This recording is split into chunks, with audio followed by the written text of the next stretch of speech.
Y en Juan capítulo 17, vamos a leer desde el versículo 20 en adelante, dice Jesús, esta era una oración de Jesús, dice: mas no ruego solamente por estos, sino también por los que han de creer en mí por la palabra de ellos, para que todos sean uno como tú, oh Padre, en mí y yo en ti, que también ellos sean uno en nosotros, para que el mundo crea que tú me enviaste.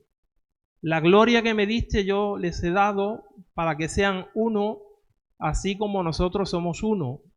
Yo en ellos, tú en mí, para que sean perfectos en unidad, para que el mundo conozca que tú me enviaste y que les has amado a ellos, como también me has amado a mí. Que Dios bendiga su palabra en nuestros corazones en esta mañana. Aquí, hermano, en este texto, ¿verdad?, que hemos leído, le voy a pedir si puede quitarle un poquito de aire aunque no lo apague, pero quitarle un poquito de salida de aire. Este texto, ¿verdad?, que hemos leído, pues ya faltaban muy pocas horas para que Jesús fuera entregado, crucificado, traicionado por Judas. Y es curioso porque en la antesala de tan gran sufrimiento, él ora a Dios y una de las cosas que le pide al Padre era por la unidad de la iglesia. Quiere decir que en ese sufrimiento, ¿no?, en esa agonía, en esos momentos clave antes de ir a la cruz, que Jesús se acordara de pedirle al Padre por la unidad de la iglesia, quiere decir, hermano, que eso es algo muy, muy importante. Y él oró no solo por los apóstoles, sino dice para que crean, para que estén unidos en los que han de creer en mí por la palabra de ellos, ¿no? Como que estaba orando por la futura iglesia, por la unidad de la futura iglesia. Y, hermano, el ser humano, ¿verdad?, como descendiente de Adán, pues lleva en sus miembros el ser independiente, ¿no? Yo no me meto en la vida de nadie, pero que nadie se meta en mi vida, ¿no? Es como que le gusta vivir a su aire. No quiere vida de familia, no quiere vida de iglesia. ¿Por qué? Pues a veces porque no quiere ser corregido. Pero la Biblia dice: escucha el consejo y recibe la corrección para que seas sabio en tu vejez. Hermano, cuando alguien te corrige, estás avanzando a ser más sabio. Otros tampoco quieren que le den coordenadas, ¿no? Yo vivo a mi aire. Pero la Biblia dice: escucha el consejo y recibe la corrección para que seas sabio en tu vejez, ¿no? Dice: oirá el sabio y aumentará el saber. Otros, hermanos, tampoco quieren familia, vida de iglesia, porque no quieren desprenderse de lo suyo. Pero la Biblia dice que es más bienaventurado dar que recibir. Y otros, por supuesto, tampoco quieren tomar compromiso, ¿no? Pero Jesucristo dijo: si alguno quiere venir en pos de mí, que tome su cruz cada día y me siga. Hermano, la vida cristiana es una vida de compromiso con el Señor, con la cruz y con el Evangelio. Y este mundo vive fragmentado. Hermano, las familias están fragmentadas, divididas. Hermano, que no se hablan por una miserable herencia. Matrimonios destruidos. Los políticos se tiran piedra unos a otros y más que buscar el interés nacional, están buscando su propio interés alguno. No, yo tampoco digo que sean todos, porque yo tampoco me voy a levantar como juez. Yo no conozco el corazón de los políticos, pero bueno, por los frutos se conoce el árbol. Y ese espíritu, ¿no?, de independencia. Pero nosotros, hermanos, podemos ver la palabra de Dios, tanto en el Antiguo como en el Nuevo Testamento, que Dios siempre nos anima a que estemos unidos. Dios siempre nos anima a que estemos unidos. Y es importante entender y recordar que cuando una persona se convierte a Cristo, el convertido no viene a ser un Robinson Crusoe que vive ahí, se esfuerza, lucha, trabaja en su propio islote de la fe, sino que el convertido, hermano, viene a ser parte ¿de qué? De la familia de Dios. Hay algunos que dicen: no, yo en mi casa oro. Algunos me están viendo por internet. Yo en mi casa leo la Biblia. No hace falta ir a la iglesia. Pues escucha bien, tú puedes estar orando en tu casa, tú puedes estar leyendo la Biblia en tu casa, tú puedes estar tocando la guitarra en tu casa, pero tú en tu casa no estás haciendo la voluntad de Dios. Porque la voluntad de Dios es que estemos unidos. No, es que yo no voy porque tengo este problema. El otro dice, no, yo tampoco voy porque tengo este problema. ¿Y sabe lo que hace el diablo? Cuando el diablo escucha esas cosas, comienza a tocar las palmas. Porque, hermanos, si todo el mundo, con justificante incluido o argumento incluido, nos quedáramos en casa, ¿qué ocurriría? Ocurriría que las puertas de este templo se cerrarían. No habría un lugar donde predicar el evangelio. No habría un lugar donde las almas escucharan el evangelio. Y eso es justamente lo que quiere Satanás. Pero Dios dice que estemos como unidos. Dios dice, no os dejéis de congregar como algunos tienen por costumbre. Y pasamos, dice Pablo, a ser parte de la familia de Dios. No somos llaneros solitarios. Dice, así que ya no soy extranjero ni advenedizo, sino ciudadano de los santos, y dice, y parte de la familia de Dios. Y Jesús dijo, yo en ellos y tú en mí, para que sean perfectos en unidad. Fíjense, hermano, que dijo perfecto. A mí me llama la atención esa palabra, ¿no? Perfectos en unidad. Él no dijo para que estén juntos o para que estén unidos. Dijo para que sean perfectos en unidad. Y hermano, nosotros podemos llegar a pensar que vivir en perfecta unidad es hacer algo juntos de vez en cuando, cantar juntos, orar juntos, pertenecer a una misma denominación cristiana. Y bueno, obviamente todo eso forma parte de la perfecta unidad. Pero yo creo que Jesús en Juan 17 iba mucho más allá de todo esto. Jesús tenía un concepto más profundo de la unidad del que tenemos nosotros. Ahora, ¿qué entiende la Biblia por perfecta unidad? Dice el apóstol Juan en 1 Juan 1:3, lo que hemos visto y oído, eso os anunciamos, dice, para que también vosotros tengáis comunión con nosotros. Y nuestra comunión verdaderamente es con el Padre y con su Hijo Jesucristo. El apóstol Juan está diciendo, hermano, tened comunión con nosotros. Ustedes pueden tener comunión con nosotros. ¿Saben por qué? Porque nosotros hemos tenido en primer lugar comunión con el Señor. Y yo entiendo que para que haya perfecta unidad entre nosotros, primeramente tenemos que tener unidad con Cristo, con la cabeza del cuerpo, que es Cristo. La iglesia es el cuerpo y Cristo es la cabeza. Y cuando tú tienes comunión con Dios y cuando yo tengo comunión con Dios, eso ayuda a la unidad. Es como el cuerpo físico, ¿no? Yo cuando estoy comiendo, mi mano coge el tenedor, la otra coge la servilleta. Y yo no sé si a usted la ha pasado, pero a mí mi mano nunca me ha dado una aguantada, que a ti tampoco. No, ¿verdad? Tú cuando vas andando por la calle, a ti tu pie te pone una zancadilla para que te caiga. Nunca. ¿Por qué? Porque, hermano, todos los miembros de nuestro cuerpo están en contacto con la cabeza, con nuestro cerebro. Y hay armonía, hay unanimidad. ¿Por qué? Porque están en contacto con la cabeza. Y así es, hermano, así es la vida cristiana. Cuando nosotros no tenemos comunión con el Señor, cuando nosotros no tenemos meditación de la palabra, cuando nosotros no estamos en nuestro cuarto, a veces resulta difícil la unidad. Y ahí empieza, ¿no? Los tira y afloja. Ahí empieza, tú dijiste, yo dije, a mí me gusta, a mí no me gusta. Porque no hay esa comunión con el Señor. La Escritura enseña, ¿verdad?, que no podemos tener una unidad perfecta con un incrédulo. No podemos tener una unidad perfecta con un incrédulo. Dice el apóstol San Pablo. Dice, no os unáis en yugo desigual con los incrédulos. Porque qué compañerismo tiene la justicia con la injusticia, y qué comunión la luz con las tinieblas, y qué concordia Cristo con Belial, o qué parte el creyente con el incrédulo. Entonces no podemos tener una perfecta unidad con un incrédulo. ¿Por qué? Porque él no tiene contacto con el Señor. Podemos llegar a un grado de amistad, de afecto, cariño, pero unidad espiritual con un incrédulo, eso es imposible.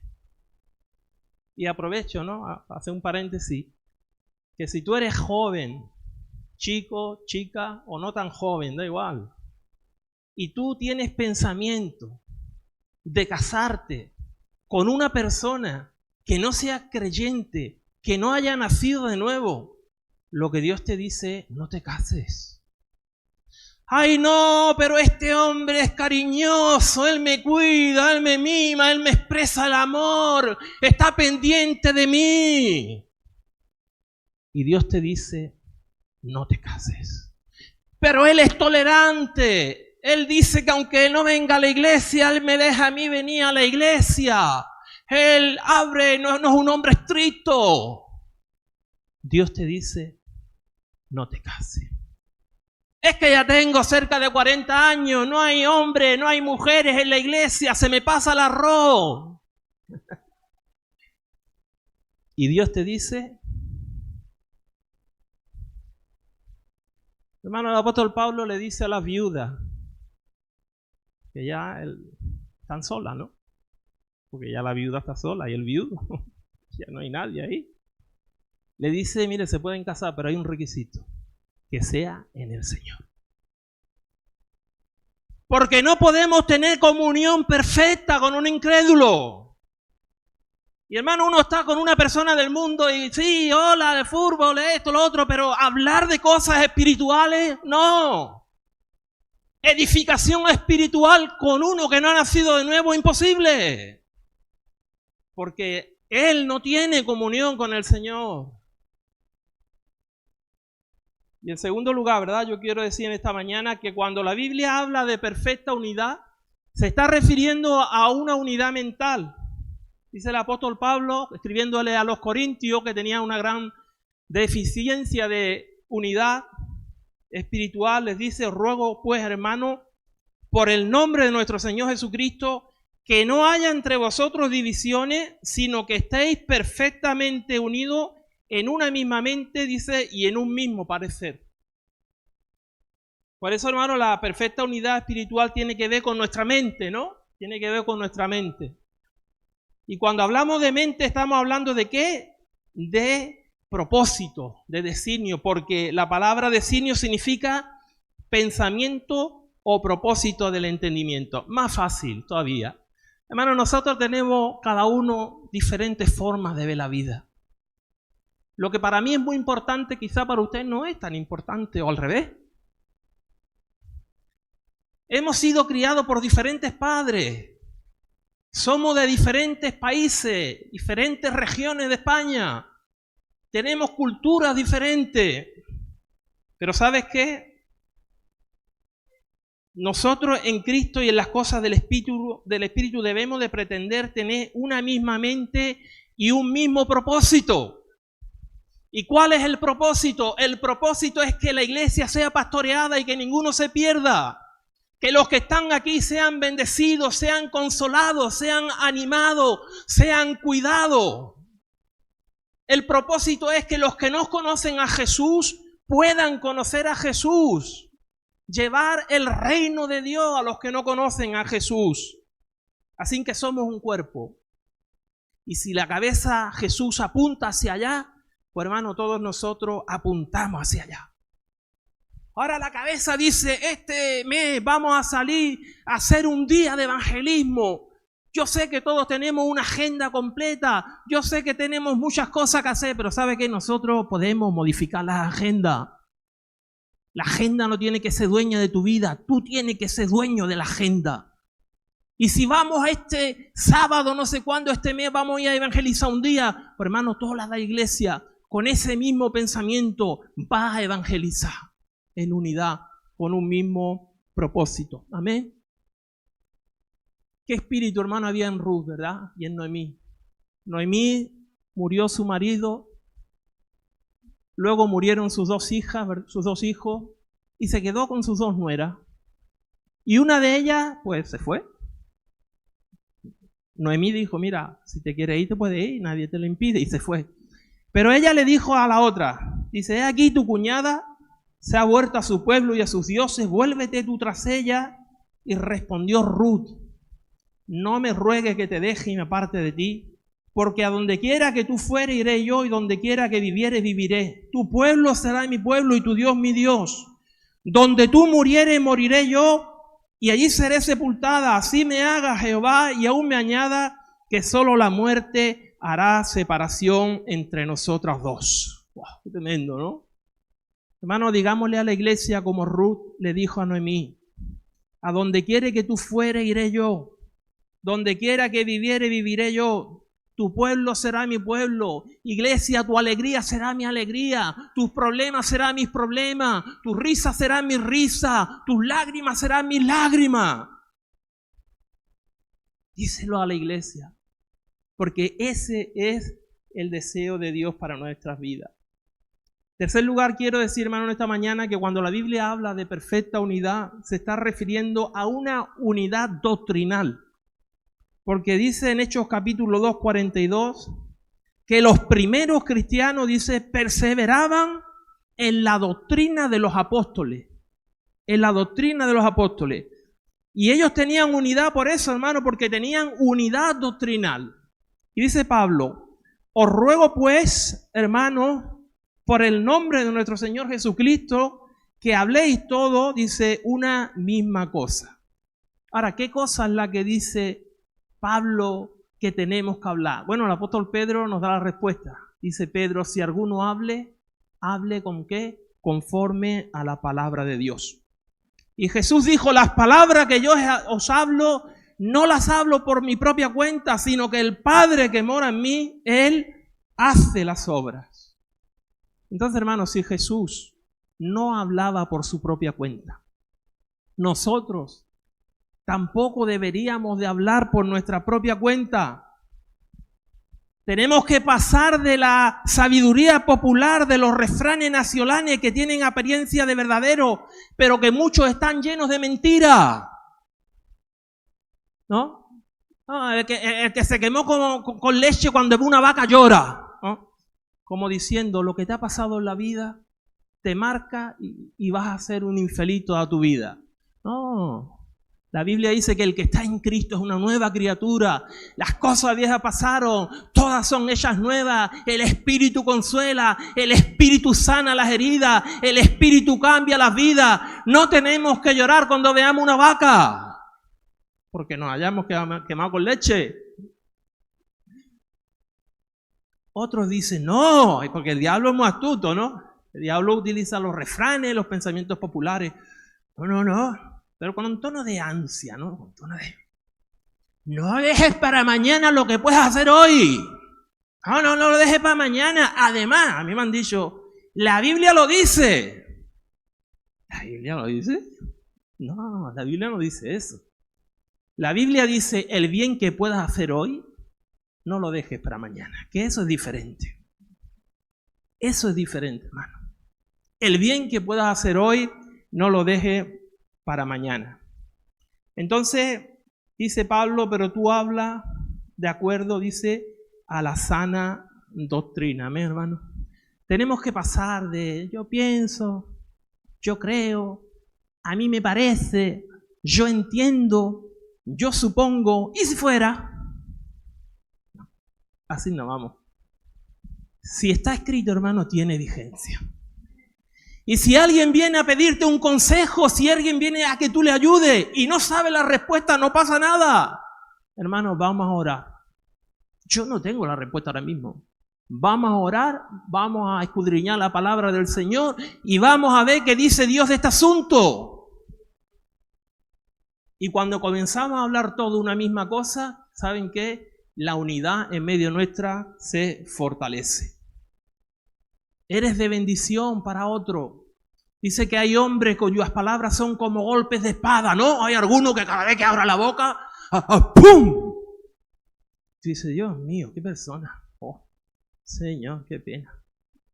Hay que orar por esa persona, no hay que despreciarla. Pero dice que la lengua del sabio es medicina. Hermano, hay personas que abren la boca y es medicina. La medicina sana. La medicina da fuerza. La medicina da vida. Pero ya no solo eso, ¿no? Hay un versículo que ya lo hemos oído muchas veces, pero lo vamos a ir otra vez, como dice Pedro. No me voy a cansar de repetir lo que ya saben, para que te acuerdes. Dice que del fruto de la boca del hombre se llenará el vientre. Hermano, si yo me levanto por la mañana, hoy qué día, ay qué nublado, ay qué cansancio, qué tristeza, otra vez lunes. Otra vez a trabajar. No. Señor, gracias por este día. Como decía el pastor, tú hoy vas a hacer cosas. Aunque llore, aunque ría, aunque se me pise el coche, que se me caiga la rueda, pase lo que pase, Señor, este es el día que tú hiciste. Y te adoramos y te bendecimos y te damos la gloria, la honra y la alabanza. Pero eso no lo quiere el diablo. El diablo no quiere eso. El diablo quiere que nos quejemos y que nos asustemos y que nos amedrentemos de las circunstancias. Y en cuarto y último lugar, hermano, yo quiero decir en esta mañana que cuando la Biblia habla de perfecta unidad, se está refiriendo, ¿verdad?, a una unidad de vivencia práctica. Dice en Hechos capítulo 2, 42 en adelante, y perseveraban en la doctrina de los apóstoles, en la comunión unos con otros, en el partimiento del pan y en las oraciones. Dice, y sobrevino temor a toda persona y muchas maravillas y señales eran hechas por los apóstoles. Todos los que habían creído estaban juntos y tenían en común todas las cosas, vendían sus propiedades y sus bienes y los repartían a todos según la necesidad de cada uno. Y perseverando unánimes cada día en el templo y partiendo el pan en las casas, comían juntos con alegría y sencillez de corazón, alabando a Dios y teniendo favor con todo el pueblo, y el Señor añadía cada día a la iglesia, dice, los que habían de ser salvos. Hermano, yo creo que estos cristianos primitivos, ¿verdad?, son un ejemplo para nosotros. Pero yo creo que nosotros deberíamos de ser un ejemplo para ellos. ¿Por qué? Porque nosotros llevamos mucho más años de historia cristiana. Pero cuando leemos la Biblia, nos damos cuenta, ¿verdad?, de que estas personas tenían un nivel tan alto que nosotros, hermanos, aún como que medio que no hemos llegado a ese nivel de espiritualidad y de unidad, porque ellos estaban unidos, tenían unidad en la oración, en la alabanza, necesidades materiales, y se comían juntos y con alegría y sencillez de corazón. Yo creo, hermano, que estos cristianos, más que hermanos, eran amigos. Ellos eran amigos. Y Jesús dice, yo ya no os llamaré más siervo, porque el siervo, dice, no sabe lo que hace su Señor. Mas os he llamado amigo, dice, porque todo lo que he oído de mi Padre, yo os lo he dado a conocer. Y hermano, en la Biblia hay un ejemplo maravilloso, ¿verdad?, de unidad y de compañerismo, de amistad, y está en la vida del apóstol Pedro y el apóstol Juan. Hechos 3:1 dice, Pedro y Juan subían juntos a la hora novena, la de la oración, al templo. Luego en Juan 20 dice que cuando María Magdalena encontró el sepulcro de Jesús vacío, fue a dar la noticia a los discípulos y 2 de ellos fueron corriendo hacia el sepulcro. ¿Y saben quién eran? Pues sí, Pedro y Juan.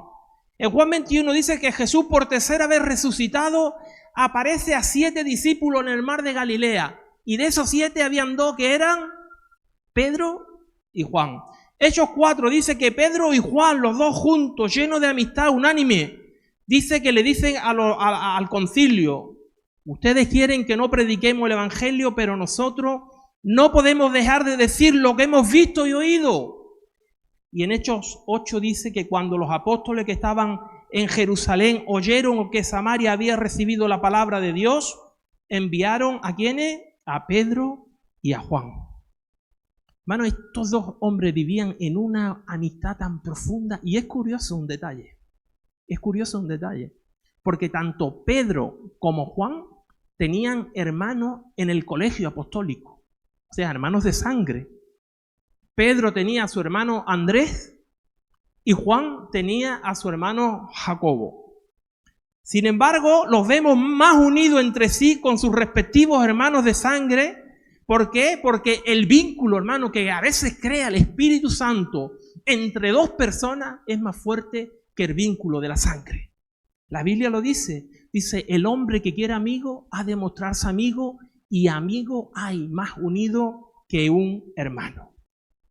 Así que, hermano, Dios nos creó con el propósito de que fuéramos un cuerpo. Dios nos creó con el propósito de que fuéramos un rebaño, una familia, un edificio, un solo y nuevo hombre. Ese es el propósito de Dios. Y en la historia de la creación, esto es muy interesante también, en la historia de la creación, en Génesis, hay una palabra que se va repitiendo. Dice, y vio Dios que era bueno. Dios comienza a crear y se repite, ¿no? Como un estribillo. Y vio Dios que era bueno. Y vio Dios que era bueno. Y este cántico de la creación está ahí repitiéndose hasta el acto al final, en el cual ese cántico de repente se detiene. Dios crea al hombre. Y cuando crea al hombre, dice, no es bueno que el hombre esté solo. Dijo Dios es bueno, y de pronto no es bueno.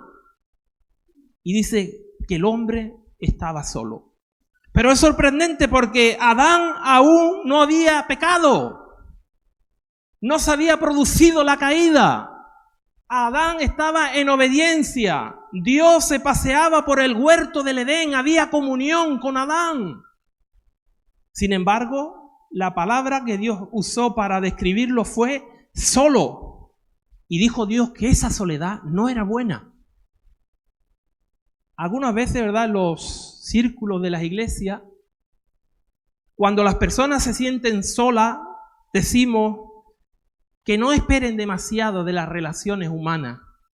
Decimos, no, en toda persona hay un vacío en forma de Dios y solamente Dios puede llenarlo.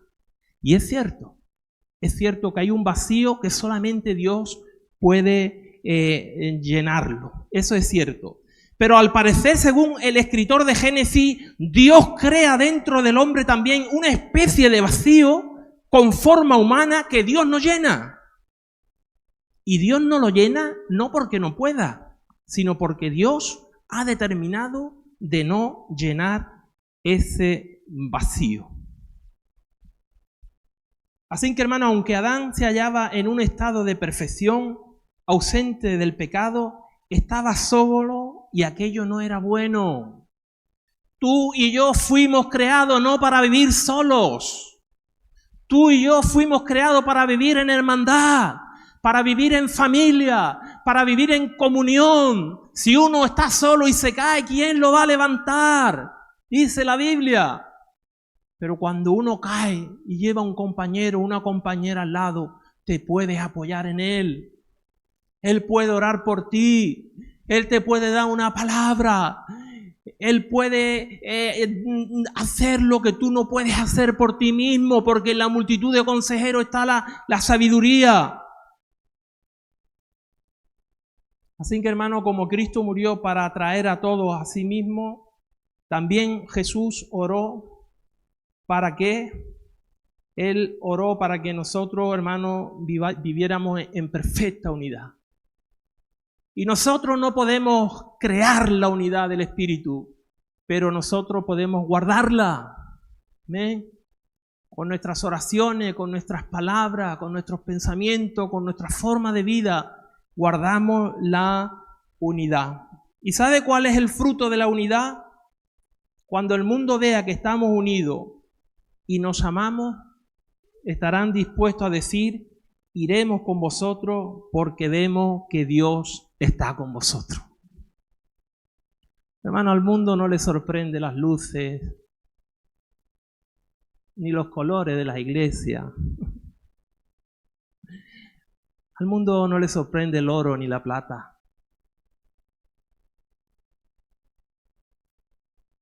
Al mundo lo que le llama la atención es cuando la iglesia se ama y se perdona y se soportan y oran unos por otros. No, yo no voy a la iglesia porque en la iglesia no, allí no son perfectos. No, claro que no somos perfectos. ¿Quién hay perfecto? Pero por eso no, dice el Señor, perdonándoos y soportando unos a otros. Ahí está la grandeza, hermano, en bendecir a los que nos maldicen. Hacer bien al que te hace bien, eso lo hace cualquiera. Un etarra quiere a sus hijos.